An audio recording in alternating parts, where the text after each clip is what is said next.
I wasn't born out of love. I was born because my blood was rare. That's what Aunt Mary told me on my 18th birthday, the only birthday anyone ever remembered. She said it quietly, standing in the kitchen of the small apartment where I'd grown up with her, while my parents were at the hospital with Emily. Again. Your sister got sick when she was 4, Mary said, her hands shaking as she poured tea. Autoimmune disorder, the doctors said she needed regular transfusions. They tested everyone. Your father wasn't compatible. Your mother wasn't compatible. Then they mentioned another option. I remember the weight of the cup in my hands. They could have another child, Mary continued. Screen the embryos, make sure the baby would match. The tea had gone cold between my fingers. That's why they had you, Anna. I'd already known. Of course, you don't grow up the way I did without understanding what you really are to people, but hearing it said out loud felt different. It felt like being hollowed out and filled with something heavy and dark. I was 5 the first time they took me to the hospital. Emily was 9, lying in a bed that looked too big for her, and everyone was crying. My mother held Emily's hand.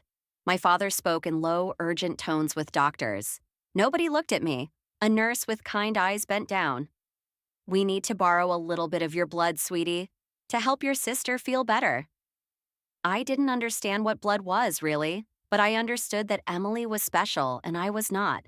And if my blood could change that, maybe I would become special too. I held out my arm. The needle hurt.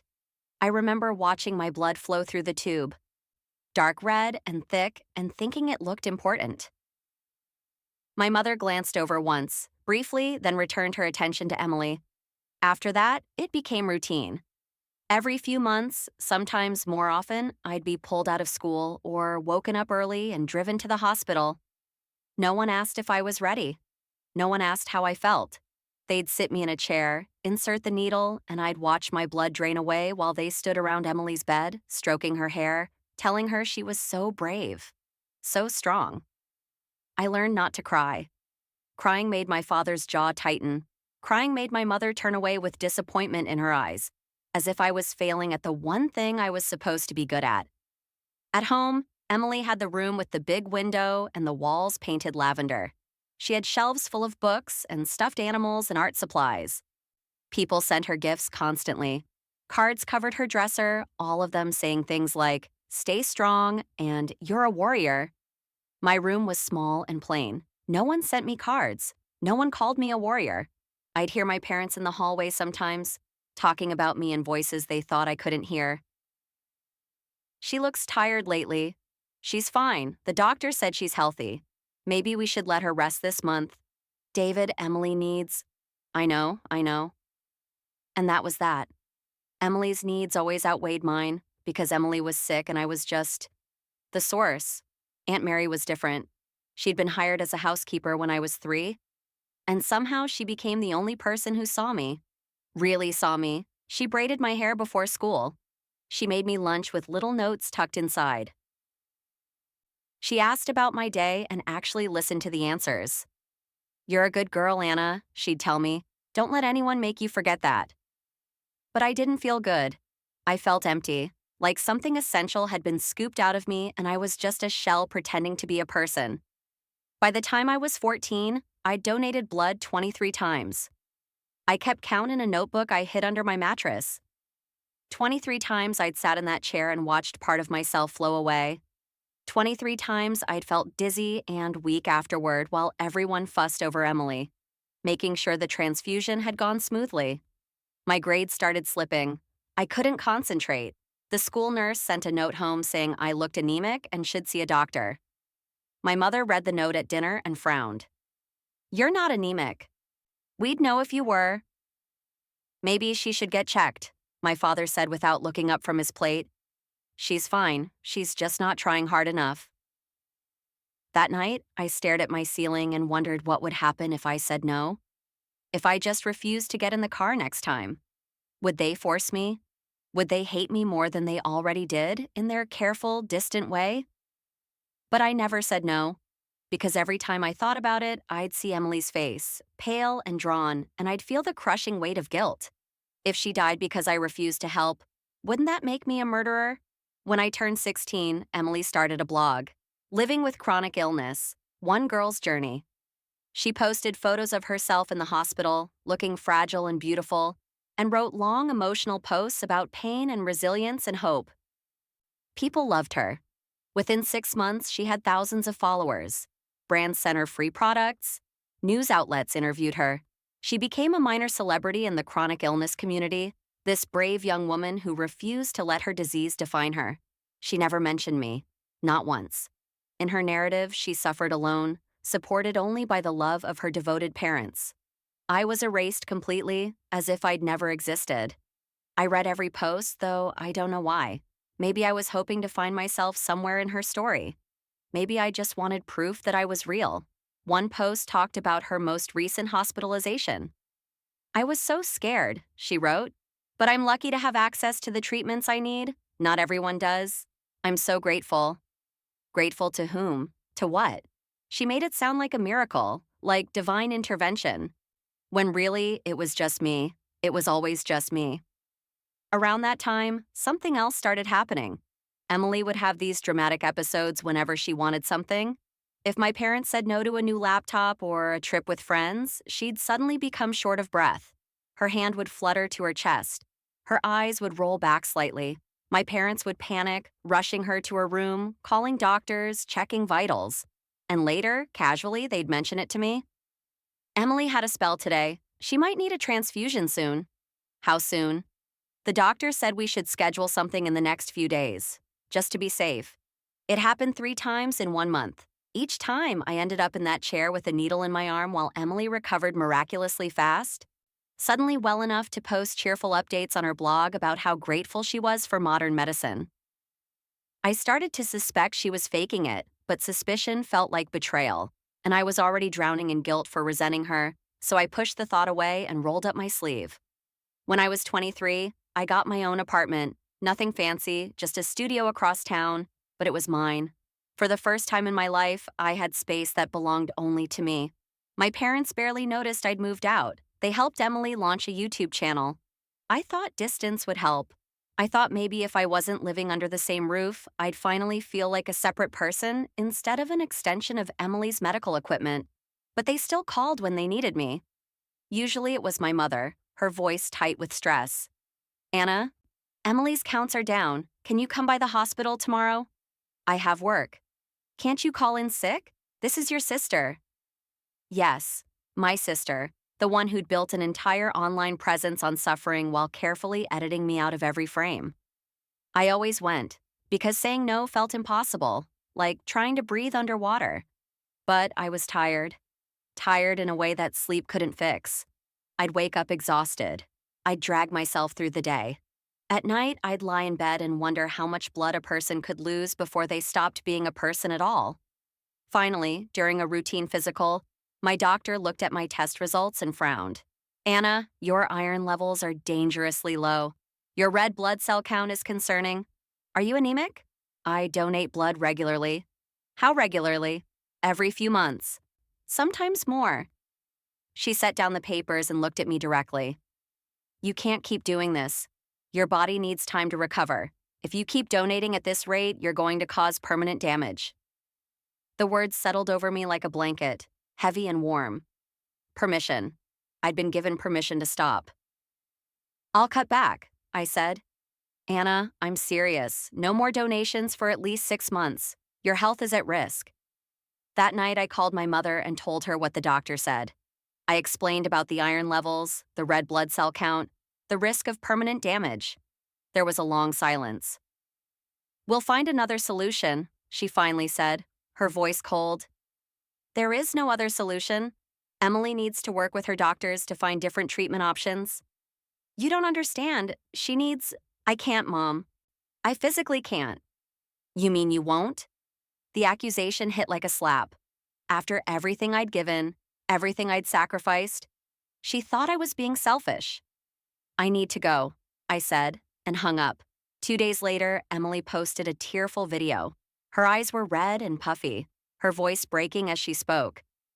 I don't usually talk about family stuff here, but I need to share something. My little sister, who's always been my donor, has decided she doesn't want to help me anymore. I understand she has her own life, but I'm scared. I don't know what I'm going to do without her support. The comments exploded. Thousands of messages calling me heartless, selfish, cruel. People found my social media accounts and flooded them with hate. Someone posted my address. I got death threats in my DMs. My phone rang constantly. My mother, my father. Both of them demanding I fix this, apologizing to Emily, going back to the hospital. "You're killing her," my father said, his voice sharp and cold. "Is that what you want? To watch your sister die?" I blocked their numbers. I made my social media accounts private. I called in sick to work because I couldn't stop shaking. Aunt Mary came over with soup and sat with me while I cried. "I'm not a bad person," I sobbed. "I'm not." "I know, baby. I know." "Why do they hate me?" She didn't answer for a long time. Then she said, "I need to tell you something. I should have told you years ago, but I was afraid." I looked up at her through blurred vision. "When your parents decided to have you, I was working for them. I heard their conversations with the doctors. There were other treatment options for Emily. Experimental therapies, bone marrow transplants, but they were expensive and risky, and there was no guarantee they'd work." My chest tightened. Having another baby was cheaper, easier, safer in their minds. They could control the outcome. Mary's hands gripped mine. "I kept records, Anna. Medical files they threw away, emails from doctors. I saved everything, just in case." "In case of what?" "In case you needed proof that you were never the problem." She showed me a folder stuffed with papers, doctor's notes outlining alternative treatments, cost estimates, risk assessments, and at the bottom, an email from my father to a doctor. "We've decided to proceed with having another child. It seems like the most practical solution." Practical, not loving, not hopeful. Practical. I was a practical solution to an expensive problem. The next document was more recent. Emily's medical records from the past 2 years, records Mary had somehow obtained from a sympathetic nurse who'd grown concerned about the frequency of my donations. Most of the recent transfusions had been listed as prophylactic or precautionary, not urgent, not life-saving, just preventive, to keep Emily's count stable. And several doctors' notes mentioned that Emily's current medication regimen should eliminate the need for regular transfusions entirely. She didn't need my blood anymore. She just wanted it. Because it was easier than changing her lifestyle, managing her medication properly, and losing her narrative of being the brave, sick girl who suffered so beautifully. I sat on my apartment floor surrounded by evidence of my own expendability, and something inside me turned to ice. I called a lawyer the next morning. "I'm not looking to sue anyone," I explained. "I just want them to stop, to leave me alone, to understand there will be consequences if they don't." The lawyer, a woman in her 50s with sharp eyes, listened carefully. "What you're describing is complicated," she said. "Family law, medical ethics, possibly coercion. But I think we can craft a cease and desist letter that makes clear you're serious. And if they continue to harass you, we have options." The letter was sent to my parents and Emily. It outlined my medical situation, my decision to stop donating, and the legal ramifications if they continued to pressure or harass me. It mentioned the medical records suggesting alternative treatments had been available. It mentioned the documentation of non-urgent transfusions. It didn't threaten explicitly. It didn't need to. Within a week, something interesting happened. An anonymous post appeared on a medical ethics forum detailing a case very similar to Emily's. A young woman who'd built a social media following on chronic illness, who'd relied on regular blood donations from a sibling, who'd continued requesting those donations even when medically unnecessary. The post didn't name Emily, but it included enough details that her followers started connecting the dots. Questions appeared in her comments. "Do you have a donor?" "How often do you actually need transfusions?" "Have you explored all treatment options?" Emily deleted the comments and posted a vague response about privacy and medical complexity, but the damage was done. People started digging. A medical professional who followed her blog did a careful breakdown of Emily's stated symptoms and medication regimen, pointing out inconsistencies. Someone else found photos Emily had deleted, photos that showed her looking perfectly healthy during times she'd claimed to be severely ill. Her follower count started dropping. Sponsorships quietly disappeared. My parents tried calling me from different numbers. I didn't answer. They showed up at my apartment once, but I didn't open the door. Through the door, my mother's voice was desperate. Anna, please, we need to talk. No, we don't. Your sister's falling apart. She's depressed. She's experiencing consequences. That's not the same thing as falling apart. You're being cruel. I pressed my forehead against the door, feeling nothing but cold clarity. I'm being what you taught me to be, practical. They didn't come back. Aunt Mary kept me updated on the family situation, though I told her she didn't have to. Your mother isn't speaking to your father, she said over coffee one afternoon. Emily moved back in with them, but she barely leaves her room. The whole house feels like a tomb. Do you think I'm wrong? I asked. For doing this? Mary reached across the table and squeezed my hand. I think you're surviving, and there's nothing wrong with that. 6 months passed, then a year. I started therapy. I worked on remembering who I was beyond the girl with rare blood. I made friends who knew nothing about my family, who liked me for reasons that had nothing to do with what I could give them. I got promoted at work, I adopted a cat, I painted my apartment walls a color I chose myself, not because it matched someone else's preferences. One morning, I woke up and realized I felt light. Like I'd been carrying something heavy for so long, I'd forgotten what it felt like to stand up straight, and now it was gone. I stood at my window with coffee in my hands, looking out at the city, and I felt the sun on my face. My phone buzzed. A text from an unknown number. This is Emily. I know you probably don't want to hear from me. I just wanted to say I'm sorry. I'm in therapy now. I'm trying to understand what I did, what we all did. I don't expect forgiveness. I just wanted you to know I'm sorry. I read it 3 times. Then I deleted it. Maybe someday I'd be ready to respond. Maybe I'd even be ready to forgive, though I doubted it. But right now, in this moment, I didn't owe anyone anything. Not my blood, not my time, not my forgiveness. I was done being the practical solution to someone else's problem. I wasn't born out of love. I was born because my blood was rare. But I didn't have to live that way anymore. I set down my phone and watched the morning light spill across my apartment, across my life, across all the space I'd finally claimed as my own. For the first time in 25 years, I felt like I could breathe. I wasn't born to save anyone. I was born to live. And that's exactly what I was going to do.